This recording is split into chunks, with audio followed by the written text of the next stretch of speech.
মায়েদের রান্নাগুলা সবসময় একটু স্পেশাল হয়, কি বলেন সবাই? যার যার মায়ের রান্না তার তার কাছে স্পেশাল।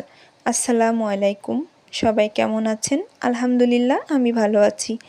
তো চলে এলাম নতুন আরেকটা ব্লগ নিয়ে আপনাদের মাঝে। আজকে আমি আমার মায়ের রেসিপিতে রান্নাটা করব। আমার মা এভাবে রান্না করে থাকেন। শীতের দিনে যখন নতুন আলু, পাকা টমেটো ওঠে বাজারে, তখন আমার মায়ের রান্নাটা করে থাকেন। ছোট মাছ বা বড় মাছ, যে কোনো মাছ দিয়ে এই রান্নাটা করা যায়। তো আমিও একটু চেষ্টা করে দেখলাম, আলহামদুলিল্লাহ জামাই খেয়ে বলল মজার হয়েছে তরকারিটা। আসলে এরকম একটা তরকারি থাকলে আর সাথে যদি থাকে ধোয়া ওটা গরম ভাত, তাহলে আপনি এই তরকারিটা দিয়েই এক প্লেট ভাত নিমিষেই শেষ করে নিতে পারবেন। তো যাই হোক, যেসব আপুরা এভাবে রান্না করে থাকেন তারা তো অবশ্যই জানেন এর মজা কতটা। আর যারা এখনও এভাবে করে খাননি তারা অবশ্যই বাসায় ট্রাই করে দেখবেন। আমি কথা দিচ্ছি আপনাদের খুবই ভালো লাগবে এই তরকারিটা।